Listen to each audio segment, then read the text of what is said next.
Hello everyone, good morning. For today's video ay papakita ko sa inyo yung rosas ni Baknang. Tingnan ninyo, kinuha niya lang sa parke yan guys. Parang inano lang niya, tinukol sa Ilocano. Pero tingnan ninyo, may ano na, rosing na siya. Tapos yung nilagyan niya ng ano yan, yung itlog, yung shell ng itlog, kasi maganda daw yan. Tingnan nyo guys, akala ko noon hindi na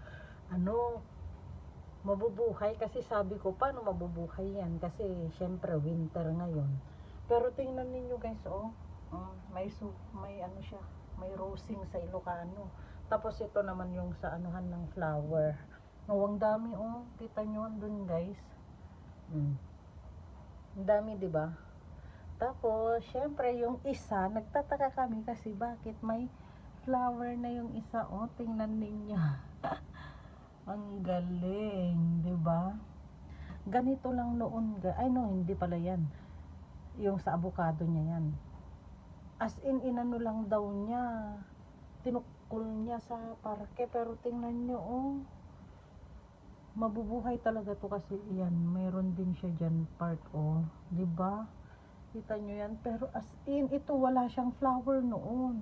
Ganito siya noon, pero, ewan ko ba, nabuhay siya. Tapos, andyan din yung halaman ko. Ganyan ang itsura niyan kasi winter ngayon. Malamig.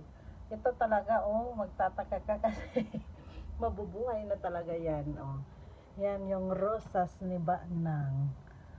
Diba guys, kita nyo naman, may rosas. Bye.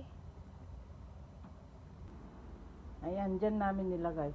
Alam nyo ba guys, naulan pa rin hanggang ngayon, tingnan ninyo, as in, naulan, yan yung megas ni Baknang.